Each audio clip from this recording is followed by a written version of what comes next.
o vosso Deus. Esta noite eu gostaria de pensar com vocês sobre esse tema. Assim diz o Senhor. Irmãos, quando nós tomamos conhecimento da história da igreja, quando nós observamos todos os detalhes, principalmente as dificuldades que a igreja cristã enfrentou ao longo dos séculos, nós percebemos que Satanás, ele sempre trabalhou para enfraquecer a voz da igreja. A igreja é um instrumento de Deus nesse mundo para que o homem se volte a Ele. E o instrumento que a igreja tem é a palavra de Deus. Então, quando nós observamos todas as páginas dessa história, nós podemos observar como Satanás, ele trabalhou e continua trabalhando para que a voz da igreja seja calada, para que a pregação seja enfraquecida, para que a obra missionária, ela simplesmente não aconteça, para que os púlpitos se calem, porque Satanás conhece muito bem o poder que a palavra de Deus tem e como ela é capaz de penetrar no mais endurecido coração e quebrantá-lo para a glória de Deus. Então, quando você vai para as páginas do Novo Testamento, você já percebe a ação de Satanás tentando impedir o avanço da igreja. Através, primeiramente, dos judeus. Os judeus, eles empreenderam duras perseguições àquela igreja que crescia. Os irmãos sabem, tudo começa com 120 discípulos, depois esse número aumenta para 3.000, depois para 5.000, depois Lucas vai dizer no livro de Atos, que era uma multidão que já não se podia contar, principalmente depois da conversão de Saulo de Tarso. Ele começa a pegar esse evangelho, que até então estava ali circunscrito ao arraial judaico. O cristianismo no seu nascedouro, ele era composto principalmente de judeus convertidos, judeus que reconheciam Jesus como Messias. Mas ele só vai realmente se tornar universal com a conversão de Saulo de Tarso. É Saulo que vai levar esse evangelho para os gentios, Tessalônica, Bereia, Filipos, Colossos, Éfeso. É Saulo que vai, através das suas viagens missionárias, disseminar a fé evangélica, a fé cristã no mundo. Mas isso não sem perseguições, sem oposição, principalmente, como eu disse, dos judeus e posteriormente dos romanos. Os três primeiros séculos da fé cristã foram marcados por intensas perseguições do Império Romano. O Império Romano empreendeu pelo menos 10 grandes perseguições contra a Igreja de Cristo. Milhares e milhares de cristãos foram mortos das maneiras mais terríveis possíveis. Mas quanto mais se perseguia os cristãos, mais eles cresciam. A palavra era divulgada, pessoas eram salvas. A ponto de, já no 4º século, o cristianismo agora, ele se torna, através de Constantino, a religião oficial do Império Romano. Isso foi uma outra estratégia de Satanás. É aquela velha máxima: se você não pode ir contra ele, junte-se a ele. Então agora, Satanás, ele não trabalha mais do lado de fora da igreja. Ele trabalha do lado de dentro, através da sua institucionalização. Ele agora começa a enfraquecer a igreja de dentro para fora. E ali, a partir do 4º século, a igreja vai perdendo seu poder, ela vai perdendo sua força, ela vai entrando num período de trevas. Não há mais uma pregação bíblica consistente. Embora sempre tenha havido no mundo remanescentes aqui e ali, grupos que não concordavam com o andamento das coisas, mas eram grupos pequenos, que facilmente eram derrotados e eram sufocados pela força que a igreja foi adquirindo, porque a igreja agora, ela não está mais relacionada apenas com o aspecto espiritual, mas também com o aspecto político. Ela domina o mundo. Os reis estão nas mãos da igreja, nas mãos dos papas. E a igreja, ela esquece a sua vocação missionária e ela começa a se agarrar, não é? A uma questão temporal, ela começa a enriquecer e Satanás parece estar conseguindo aquilo que ele tanto queria, que é tirar da igreja essa força que ela tinha quando pregava, quando anunciava o evangelho, quando dizia, assim diz o Senhor.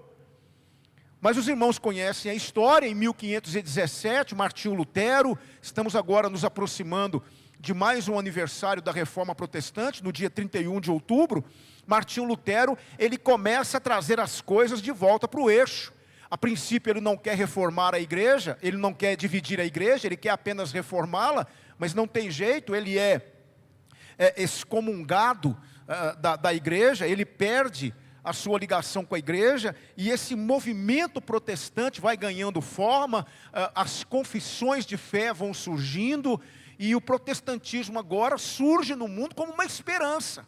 A pregação volta a ser efetiva, os púlpitos agora voltam a dizer, assim diz o Senhor, pessoas vão abandonando o catolicismo, vão abraçando o protestantismo, mas Satanás, ele não se dá por vencido, ele sempre está atuando, ele sempre está agindo para calar a voz da igreja. Ele quer que a igreja pare de pregar, ele quer que a igreja pare de servir a Deus, ele quer que a igreja pare de investir em missões. E então, se você vai lendo a história, você vai percebendo essas investidas de Satanás para fazer com que a igreja deixe de ser aquilo para o qual ela foi fundada por Jesus Cristo, uma agente, uma propagadora dos valores do reino de Deus. A igreja está nesse mundo para adorar a Deus, mas a igreja está nesse mundo para mostrar ao mundo que existe um Deus vivo, e esse Deus quer que o pecador se arrependa e volte-se para Ele. Essa é a tarefa da igreja. A igreja não está nesse mundo para dar show, para fazer eventos. A igreja está nesse mundo para pregar o evangelho. É para isso que nós estamos aqui. Não podemos perder isso, irmãos, de vista. Não podemos permitir que Satanás retire isso do nosso coração. Por isso nós devemos pedir a Deus que incendeie nosso coração pela pregação bíblica, pela obra missionária, pelos cultos de oração, para que continuemos firmes no nosso propósito. Mas Satanás, ele sempre está trabalhando. Então, entre os séculos 18 e 19, ele investe novamente contra a igreja. E o que é que vai acontecer? Vai surgir no mundo uma linha de pensamento que visa enfraquecer, tirar novamente a força da igreja. Primeiro, Satanás tenta calar a voz da igreja com perseguições. Depois ele tenta calar a voz da igreja, institucionalizando a igreja. Agora, ele vai tentar calar a voz da igreja, usando o próprio elemento da igreja a favor dele, que é a teologia. E como é que Satanás faz isso? Ele faz isso usando algumas peças. E uma dessas peças, usadas por Satanás para calar a voz da igreja, é Friedrich Schleiermacher. Que nome bonito, né? Friedrich Schleiermacher. Está aí a sugestão de nome para o seu filho aí, não é? Esse homem, um alemão, ele nasceu em 1768 e morreu em 1834. Ele começa uma nova ideologia, algo que vai adentrar os seminários teológicos na Europa, chamado de liberalismo teológico, ou teologia liberal. Entende? Esse homem, ele lança as bases da teologia liberal, e a teologia liberal começa a adentrar os seminários na Europa, formando pastores, formando líderes que estariam nas igrejas da Europa, inserindo no dia a dia da igreja esses questionamentos acerca da veracidade ou não de algumas questões envolvendo o cristianismo. Ele vai ganhando adeptos, essa ideia vai tomando forma, até que no século XX, uma outra peça muito importante entra em cena, um outro alemão chamado Rudolf Bultmann. Esse Rudolf Bultmann, ele vai fortalecer ainda mais os alicerces da teologia liberal, lançando uma proposta que recebeu o nome de desmitologização da Bíblia. O que isso significa? Para Rudolf Bultmann, a Bíblia está cheia de mitos, e esses mitos precisam ser retirados para que fiquemos com a doutrina límpida e cristalina de Cristo. Então, Rudolf Bultmann, ele fortalece ainda mais as bases da teologia liberal.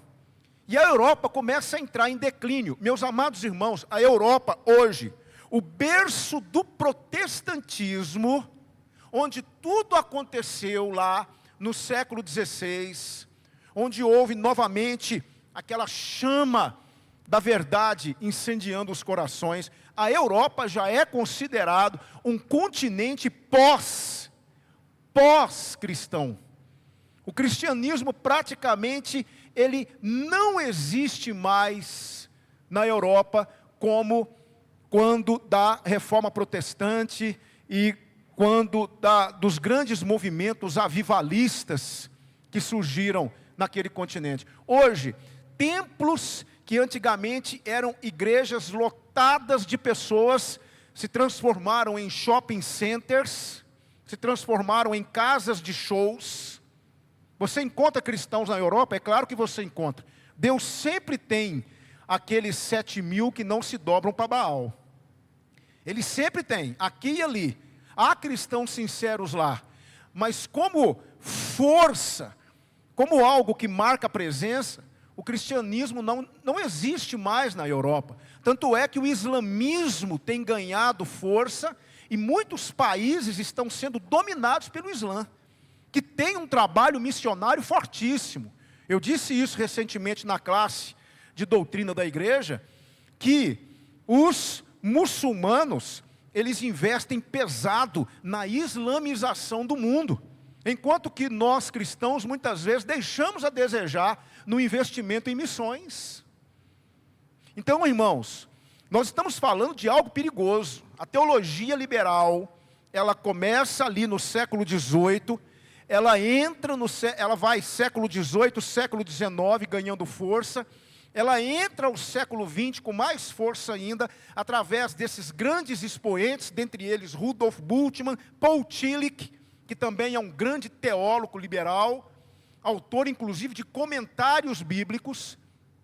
E essa teologia liberal, na verdade, ela é a base, ela é o alicerce para uma centena de outras ideologias e teologias que vão surgindo, principalmente do século XX para cá. Eu não estarei exagerando em dizer para os irmãos que a teologia da prosperidade, a teologia chamada teologia da libertação, a teologia coaching, a teologia da confissão positiva, a teologia feminista, a teologia inclusiva, todas essas teologias estão plantadas na teologia liberal. Por quê? Porque a teologia liberal, ela abre portas, ela abre possibilidades. A teologia liberal, ela retira o absoluto e no seu lugar ela coloca o relativo. Então eu queria pensar com vocês hoje, porque nós muitas vezes não estamos cientes do que anda acontecendo hoje, principalmente no mundo evangélico, mas estamos, irmãos, em tempos difíceis. O que Pedro disse na sua segunda carta, no capítulo 2, de 1 a 3, na verdade, está se cumprindo cabalmente. Nós estamos hoje diante de falsos mestres, introduzindo dissimuladamente heresias destruidoras, ao ponto de renegarem o soberano Senhor que os resgatou. E o mais perigoso da teologia liberal: a teologia liberal não é uma igreja estabelecida. Você não vai encontrar uma igreja do tipo igreja liberal, você não encontra. O que você encontra são expoentes, são pensadores que estão dentro dos seminários, que estão dentro das igrejas, que estão nos programas de televisão, que estão na mídia, lançando suas ideias e principalmente colocando muitos numa crise de fé. Eu estou lendo agora um livro que eu aconselho vocês a comprarem. O livro é Um Outro Evangelho, Respostas ao Evangelho Progressista, que trata exatamente disso.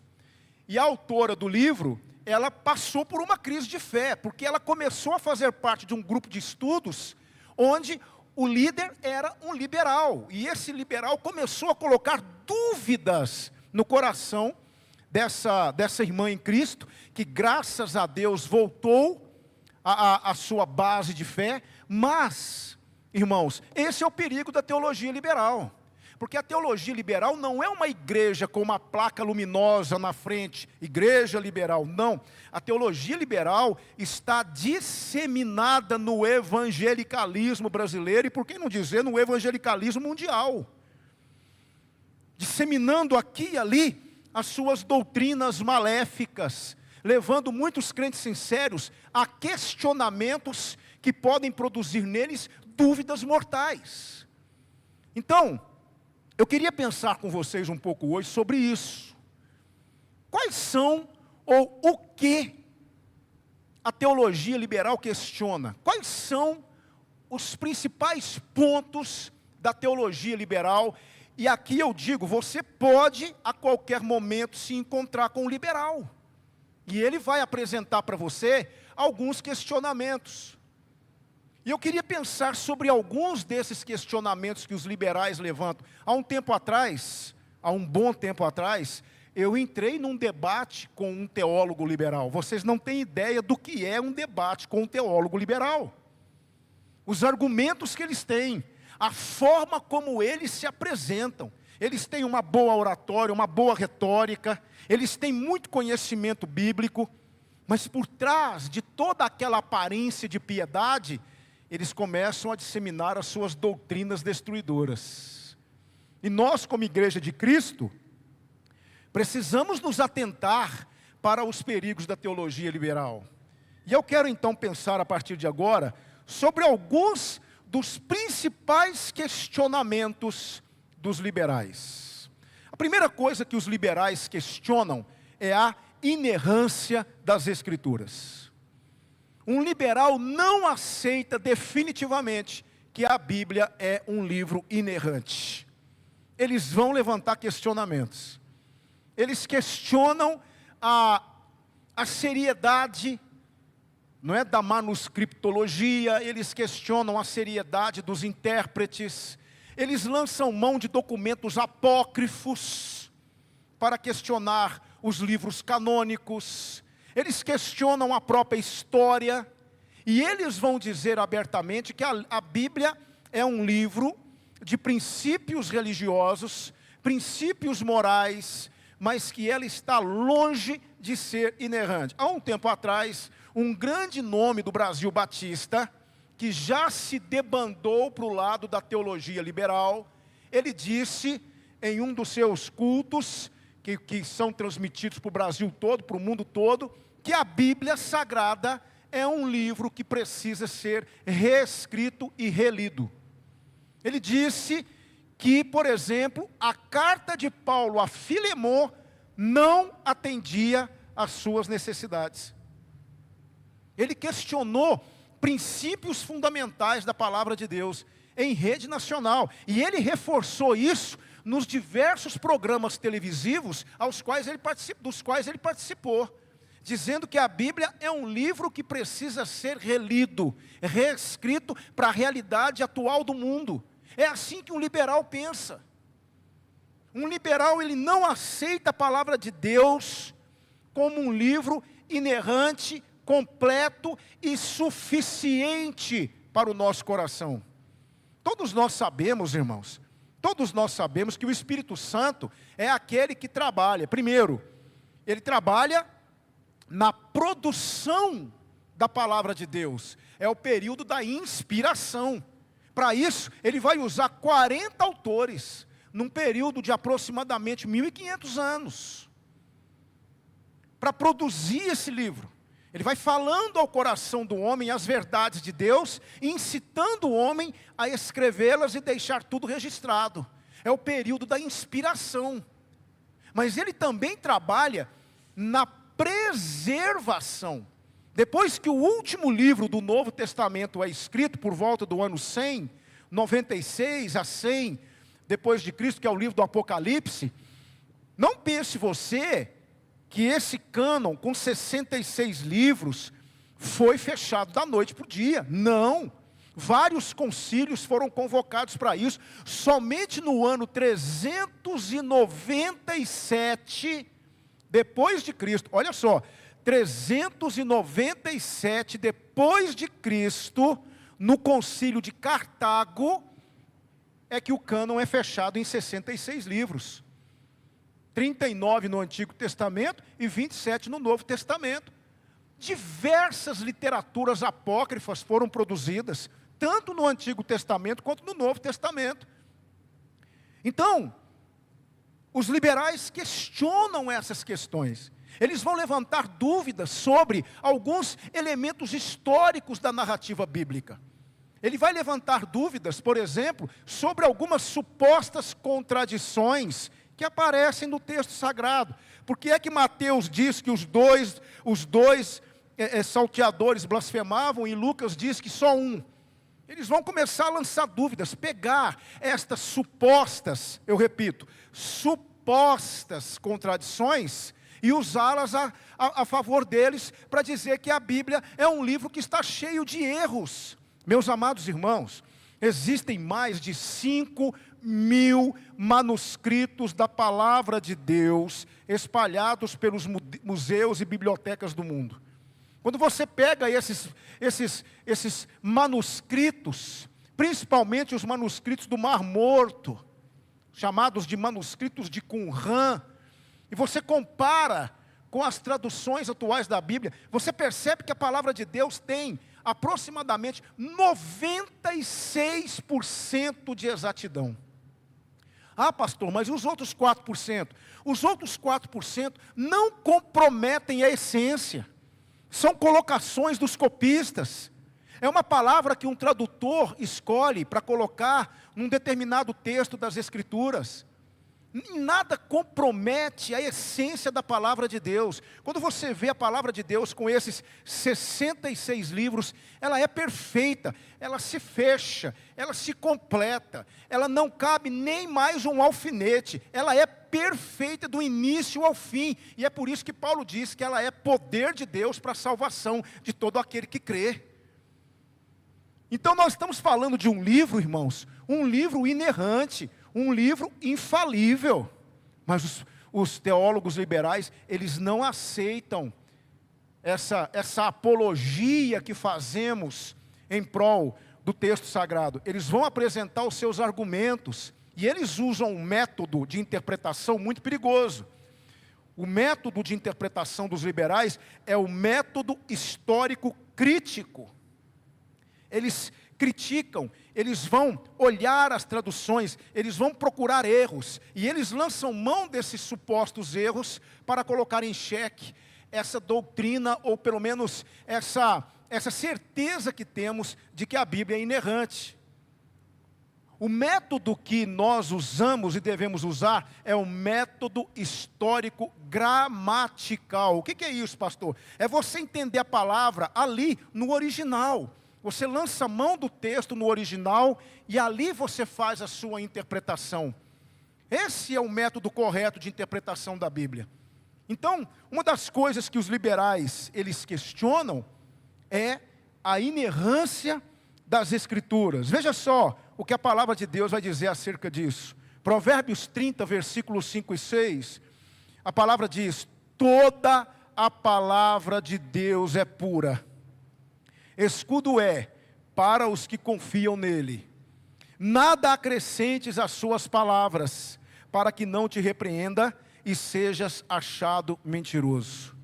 Jesus, o nosso Salvador, em João 17:17, ele diz: santifica-os na tua verdade, a tua palavra é a verdade. Então, quando você pega esse livro, você usa esse livro para os seus devocionais, você usa esse livro para as suas pregações, você está lançando mão de um livro inerrante, que não tem erros, que se completa, um livro que não tem contradições que coloquem em xeque a minha e a sua fé. Então essa é a primeira grande questão dos liberais. Então você vai encontrar nos seminários, você vai encontrar nos debates, você vai encontrar na igreja, pessoas que vão questionar a autenticidade de uma determinada história, ou a exatidão de alguma narrativa, que vão colocar em xeque a veracidade de algum acontecimento. Tudo isso é respingo do liberalismo.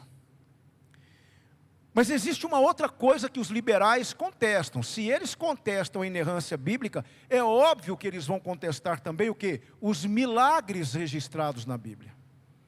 Os liberais, eles não aceitam os milagres. Eles tentam de alguma forma naturalizar aquilo que é sobrenatural.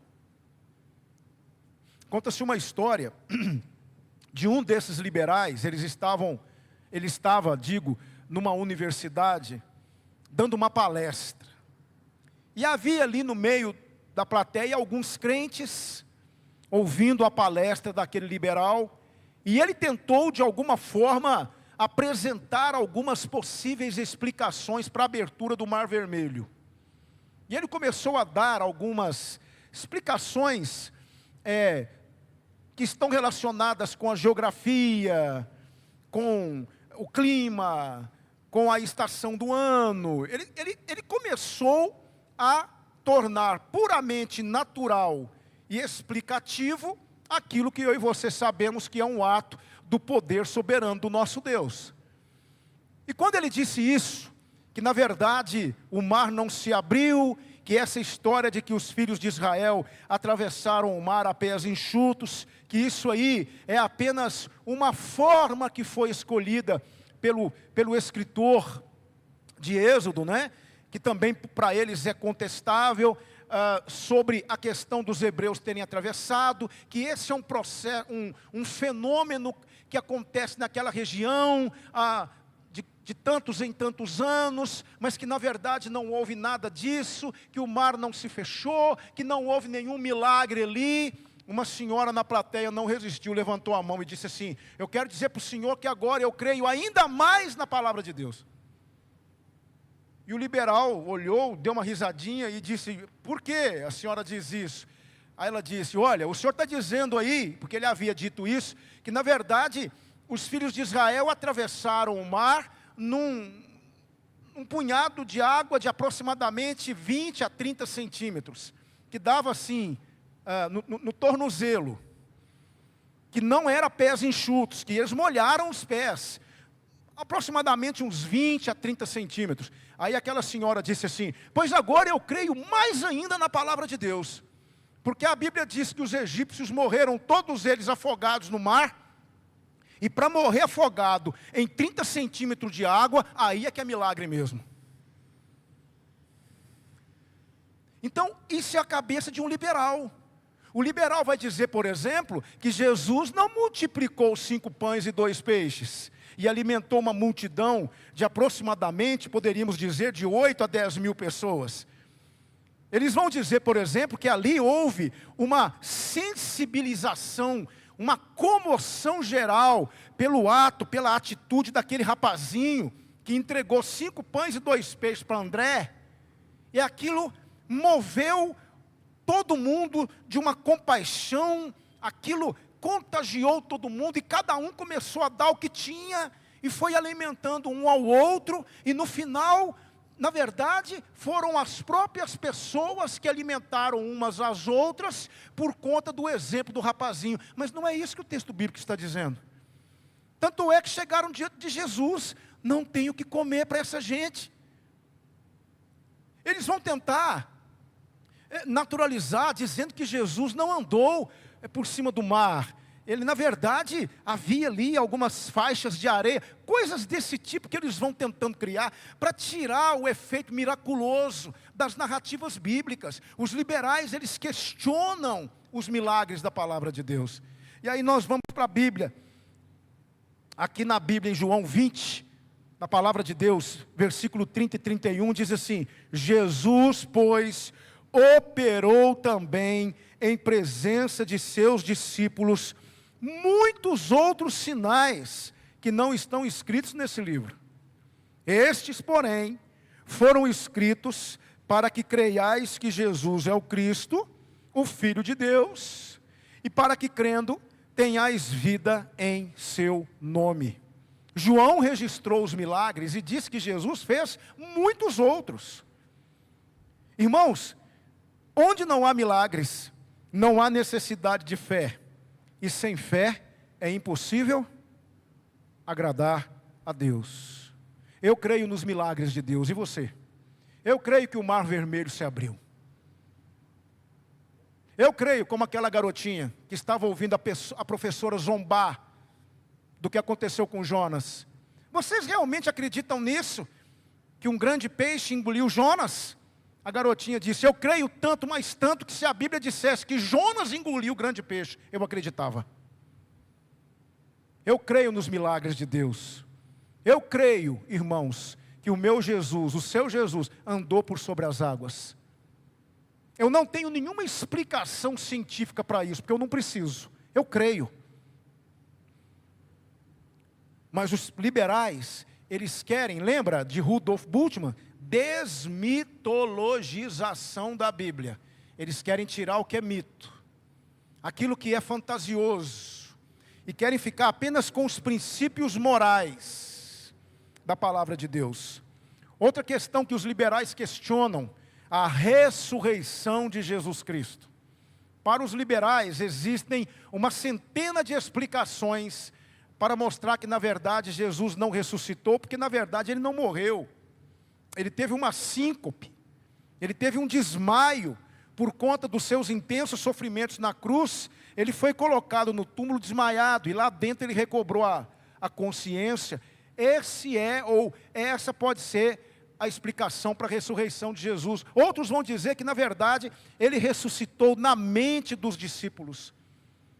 Que os discípulos, eles se lembravam das palavras de Jesus e interpretaram as palavras de Jesus de forma alegórica, e na verdade disseram que Jesus havia ressuscitado nos seus corações, mas que não houve uma ressurreição corpórea. E já no primeiro século havia uma corrente fortíssima que misturava filosofia com religião, chamada de gnosticismo, muito forte dentro da igreja, dizendo que a ressurreição corpórea era algo impossível, que o corpo era a prisão da alma. Então o corpo deveria ser corrompido para que a alma pudesse ser liberta. Então um gnóstico não aceitava a ressurreição corpórea de Jesus. E que na verdade, quando Jesus aparece aos discípulos, ele tinha uma aparência corpórea. A palavra grega ali é dokel, aparência. Isso deu origem a uma outra linha de pensamento chamada de docetismo. O gnosticismo levou ao docetismo, ou seja, uma aparência, mas que Jesus não havia ressuscitado corporalmente, porque isso é impossível. Aí Paulo vai escrever a sua carta aos Coríntios, lá no capítulo 15, ele vai dizer assim: também vos notifico, irmãos, o evangelho que já vos tenho anunciado, o qual também recebestes, e no qual também permaneceis, pelo qual também sois salvos, se o retiverdes tal como vos tenho anunciado, se é que não crestes em vão. E aqui Paulo vai recitar, irmãos, um mini credo, uma mini confissão dos cristãos. Os versículos 3 a 5 constituem-se num credo pequeno, num dos primeiros credos da fé cristã. Ele vai dizer: porque primeiramente vos entreguei o que também recebi, que Cristo morreu por nossos pecados, segundo as Escrituras, e que foi sepultado, e que ressuscitou ao terceiro dia, segundo as Escrituras, que foi visto por Cefas, depois pelos 12, e depois foi visto uma vez por mais de 500 irmãos, dos quais vive ainda a maior parte. Preste atenção, quando Paulo escreve a sua primeira carta aos Coríntios, no ano 55 depois de Cristo, ele vai dizer aqui que daqueles que viram Jesus, uma grande parte ainda vivia quando Paulo está escrevendo essa carta. Alguém poderia ter objetado, alguém poderia ter chegado diante de Paulo e dito: Paulo, que é isso? Não tem nada disso, você está equivocado, isso não existe. Mas ninguém foi capaz de objetar e discordar de Paulo. Então ele está dizendo: vive ainda a maior parte, mas alguns dormem também. Depois foi visto por Tiago, depois por todos os apóstolos, e por derradeiro de todos, me apareceu também a mim, como a um abortivo. Aqui mesmo, no capítulo 15, versículos 13 e 14, ele vai dizer assim: e se não há ressurreição de mortos, também Cristo não ressuscitou. E se Cristo não ressuscitou, logo é vã a nossa pregação, e também é vã a vossa fé, porque isso tira a força do cristianismo. Duvidar da ressurreição de Jesus torna o cristianismo mais uma religião, dentre tantas que estão presentes no mundo. Tira do cristianismo o seu caráter de religião verdadeira. Porque quando você vai na Arábia Saudita, você vai ver o túmulo de Maomé lá. Você vai ver o túmulo de Buda, você vai ver o túmulo de tantos e tantos homens que criaram religiões, mas você não vê o túmulo de Jesus, você não vê um corpo, não há um corpo para adorar, nunca houve, porque o nosso Senhor ressuscitou, glória a Deus. Mas o liberalismo discute isso, eles não acreditam que Cristo ressuscitou verdadeiramente. E você, meu irmão, quando você canta, quando você louva, quando você adora, quando você serve, você faz isso com a convicção de que está adorando o Deus vivo. Quando você vem à igreja, você vem por causa do Deus que vivo está. E domingo agora nós vamos estudar a igreja de Éfeso, na escola dominical, no culto de manhã, logo após a escola dominical, e lá diz: eu sou aquele que anda pelos 7 castiçais de ouro, anda pelas igrejas. O Senhor não apenas está vivo, mas Ele está conosco nesse momento, andando entre nós, presente conosco. Ele é o personagem principal do nosso culto, por isso que o nosso culto é cristocêntrico, é para Ele, tudo é para Ele, não é para homens. Os holofotes são todos para Ele, porque Ele está vivo entre nós. Essa é a razão da nossa fé, é por isso que cremos. Outra coisa que os liberais contestam, a deidade de Jesus. Eles dizem que, na verdade, Jesus nunca disse ser Deus. E eles falam: vasculhe a Bíblia, e você nunca verá Jesus Cristo dizendo: eu sou Deus. Mas não precisava. Os judeus entendiam muito bem algumas expressões de Jesus. Quer ver uma coisa? Deixa eu mostrar para vocês João 5,18. João 5,18. Por isso, pois, os judeus ainda mais procuravam matá-lo, porque não só quebrantava o sábado, mas também dizia que Deus era seu próprio Pai, fazendo-se igual a Deus. Talvez ele nunca tenha dito: eu sou Deus, mas ele dizia: sou filho de Deus. E ao dizer sou filho de Deus, ele se identificava como Deus. Está aí em João 5,18. Veja comigo, Mateus 8,29. E eis que clamaram dizendo: quem? Os demônios: que temos nós contigo, Jesus, filho de Deus? viestes aqui atormentar-nos antes do tempo? É por isso que Tiago vai dizer, não é? Tiago vai dizer que até os demônios creem e estremecem. Observe que o ateísmo, nem entre os demônios ele é aceito. O ateísmo é uma loucura, porque nem os demônios são ateus. Observe só. Porque até eles creem e estremecem. Veja comigo, João 20, 26 a 29, quando Tomé vê Jesus ressurreto, ele vai dizer assim: e 8 dias depois estavam outra vez os seus discípulos dentro, e com eles Tomé. Chegou Jesus, estando as portas fechadas, e apresentou-se no meio e disse: paz seja convosco. Depois disse a Tomé: põe aqui o teu dedo, vê as minhas mãos, e chega a tua mão e põe-na no meu lado, e não sejas incrédulo, mas crente. Tomé respondeu e disse-lhe, ele vai dizer a seguinte expressão no grego: Rho Kyrios mou, Rho Theos mou, Senhor meu e Deus meu. Por que é que Tomé disse isso sendo um judeu? Porque um judeu não podia tomar o nome de Deus em vão. Por que é que ele diz Senhor meu e Deus meu? Porque ele reconhece ali que Jesus é Deus. E é interessante que Jesus não repreende Tomé. Jesus vai dizer para ele: porque me viste, Tomé, creste. Bem-aventurados os que não viram e creram. De vez em quando você vê alguns liberais nas redes sociais, no Instagram, dizendo que Jesus não deve ser adorado, que Jesus não deve ser reverenciado. De vez em quando você vê isso. É o quê? Liberalismo. O liberalismo está nas redes sociais, o liberalismo está no Instagram, está nos reels. O liberalismo está nos vídeos rápidos, disseminando suas ideias mortíferas. Veja só o que Marcos 2, 5 a 7 vai nos dizer. E Jesus, vendo a fé deles, disse ao paralítico: filho, perdoados estão os teus pecados.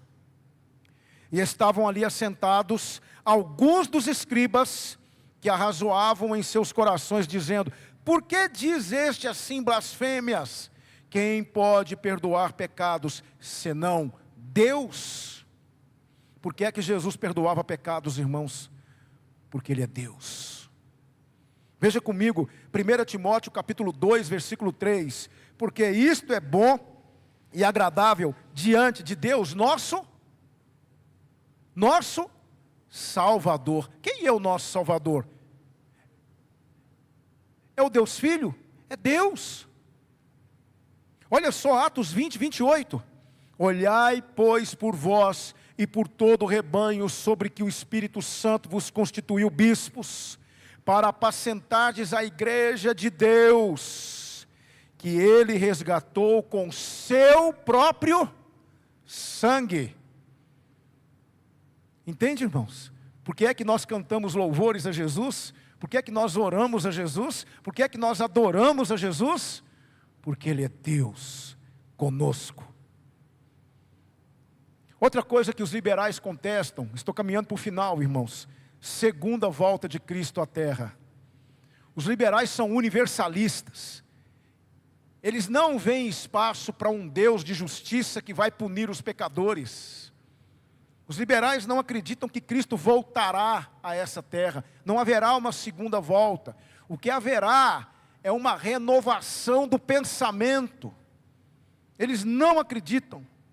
Mas Jesus nos diz em João 14, 18: não vos deixarei órfãos, voltarei para vós.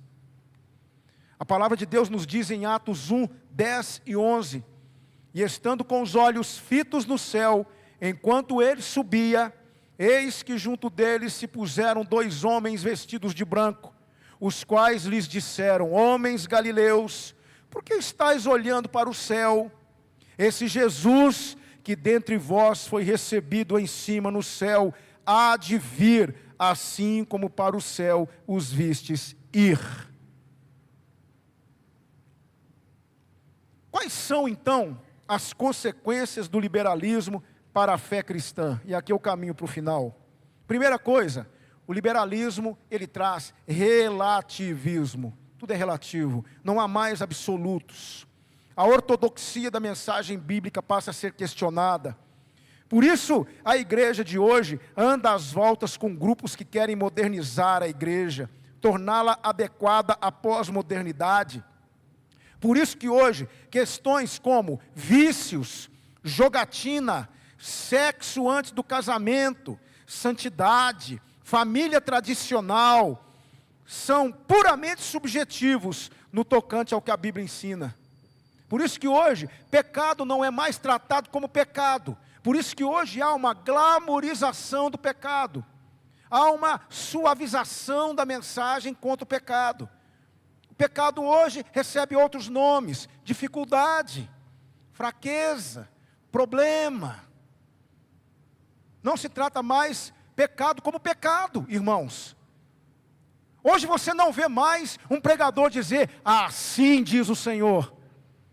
Não vê por quê? Porque hoje há uma relativização da mensagem bíblica.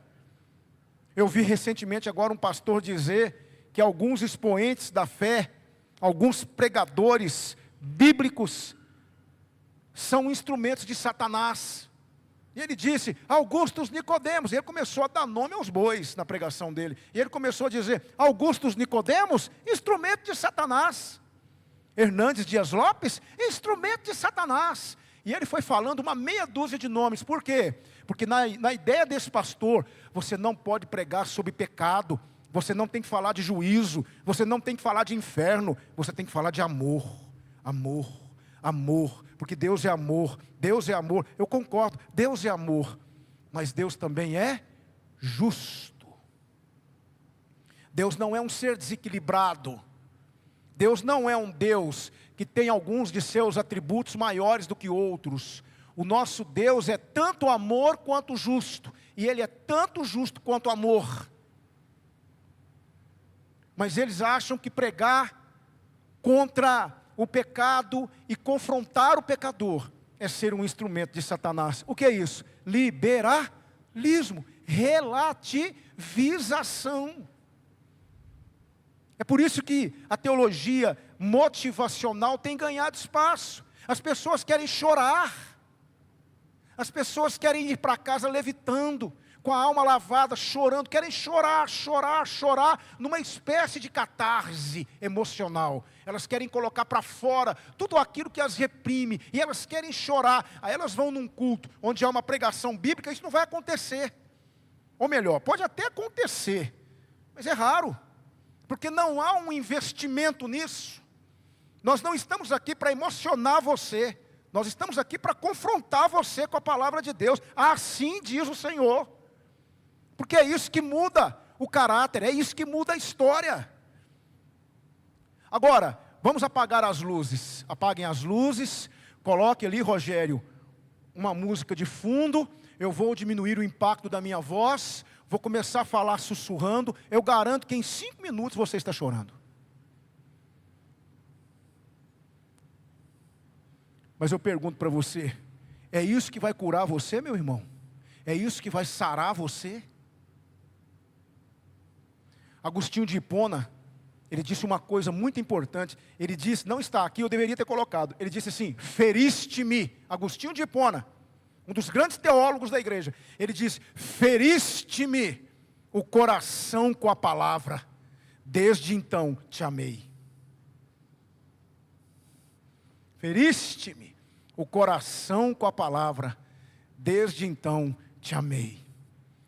Charles Spurgeon disse que o evangelho não é um gatinho domesticado que fica passeando por suas pernas. Você já viu como é que o gato faz? Ele fica passeando por entre nossas pernas, não é?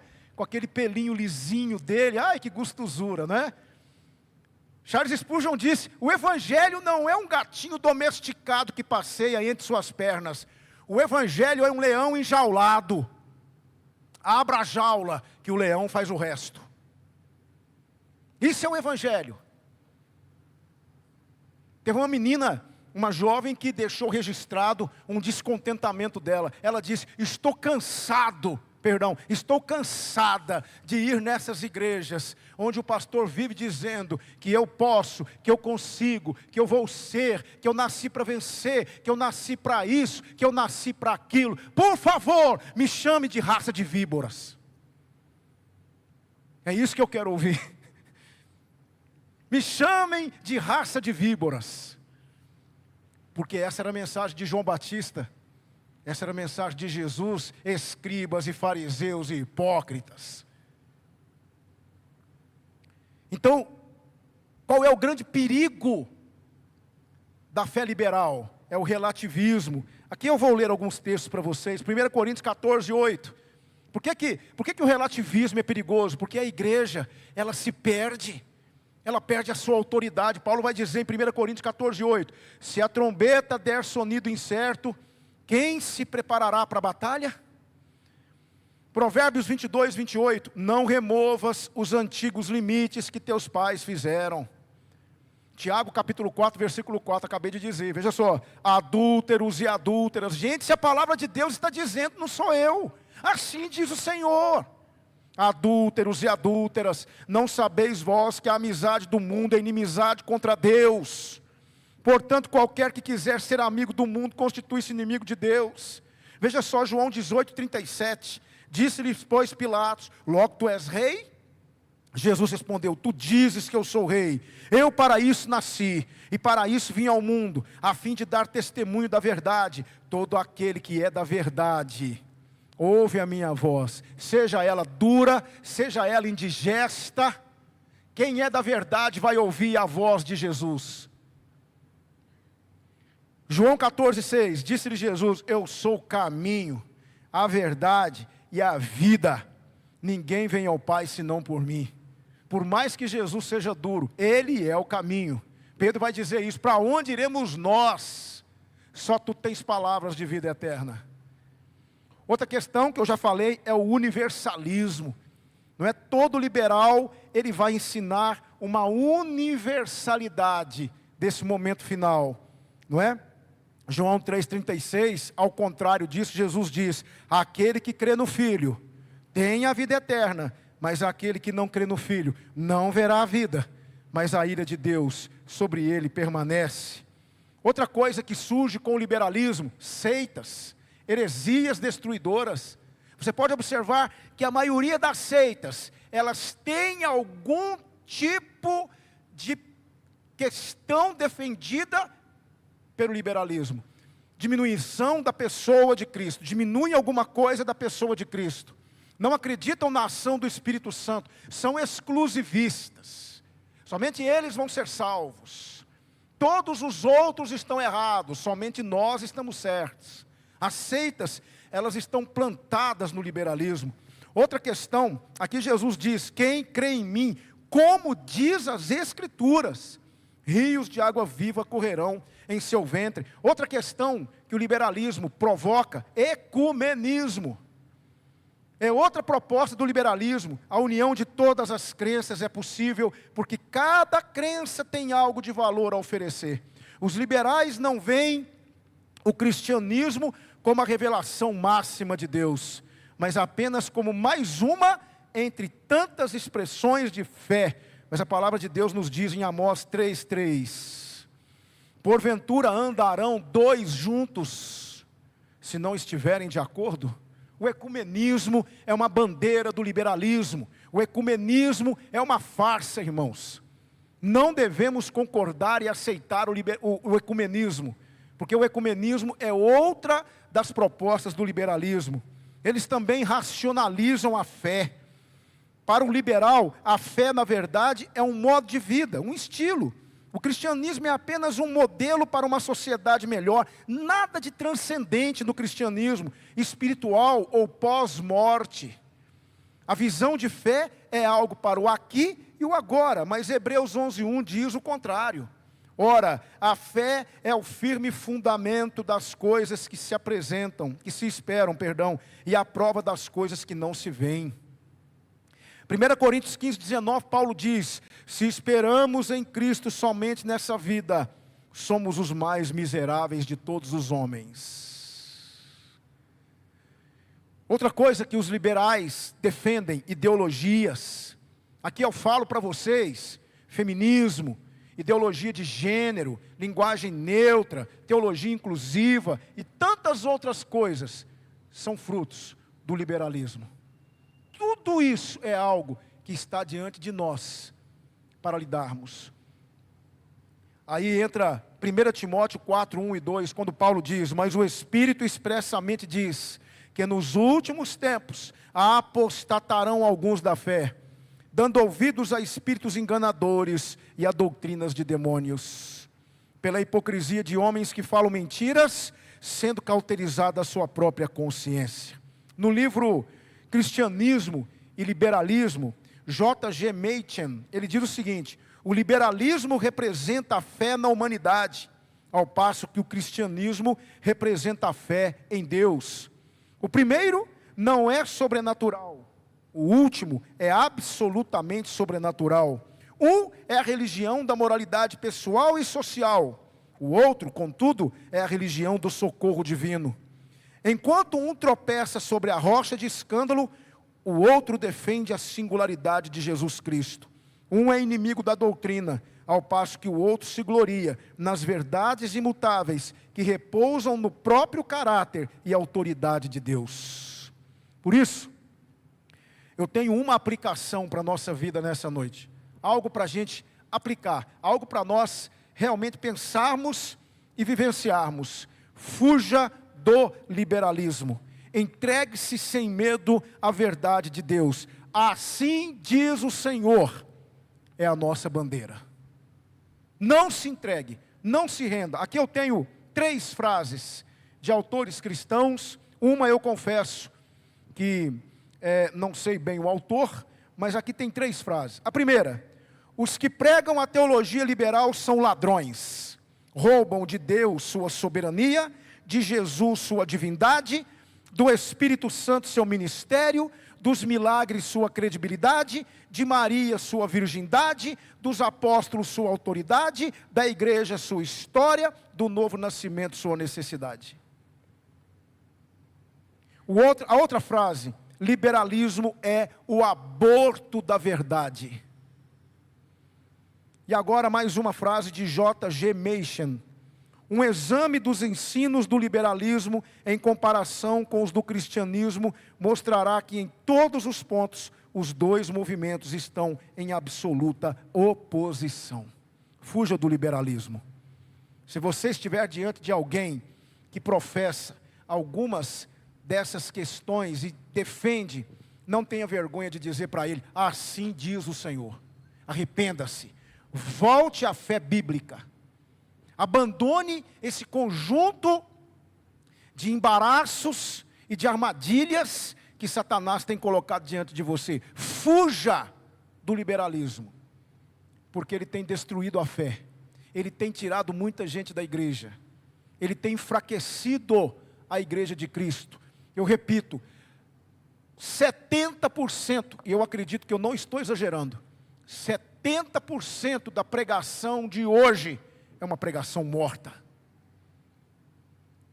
É uma pregação que não balança o coração. É uma pregação que não muda a vida de ninguém. Porque isso é o que o liberalismo faz. E há muitos que estão por aí defendendo a bandeira do liberalismo, porque não pregam mais a palavra de Deus. Não pregam mais a verdade. Lá em Pará de Minas há uma igreja onde 95% do culto é música, exorcismo, pragmatismo, avisos, testemunhos pessoais. E aí, faltando 8:55, o pastor pega a palavra, olha para aquela igreja e diz assim: o tempo acabou, né? Vou dar uma pincelada na palavra aqui para vocês. É isso que está por aí, irmãos. Vou dar uma pincelada na palavra para vocês. Eu ouvi isso de uma pessoa que disse: basta. Eu não quero mais isso para mim. E ela foi para uma igreja onde 50, 55, 60 minutos são destinados à palavra de Deus. Por isso que o culto ele é cristocêntrico e ele também é bibliocêntrico. Porque aqui quem diz é o Senhor, não somos nós. É disso que precisamos. Fuja do liberalismo. Não se renda ao liberalismo. Tenha isso sempre com você. Assim diz o Senhor. Vamos orar, irmãos? Aliás, vamos cantar, primeiramente, aqui na nossa ordem, vamos cantar o hino 278. Em seguida nós estaremos em oração.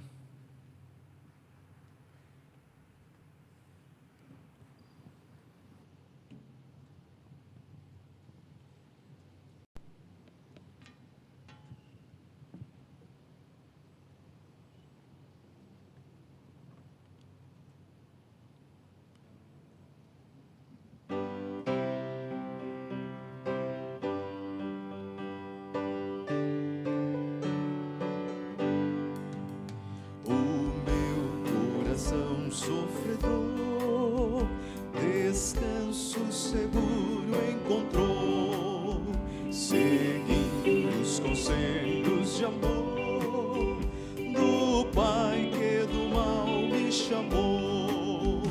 Cantai, cantai no templo de nosso Senhor. Cantai, cantai, ao mundo mostrai seu amor, nos astros espaços dos céus, da lua alumbrando o clarão. Eu leio poemas de Deus que outorga aos contritos perdão.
Amém. Vamos orar, irmãos. Senhor, agradecemos ao Senhor pela Tua palavra. Ela é suficiente para nós.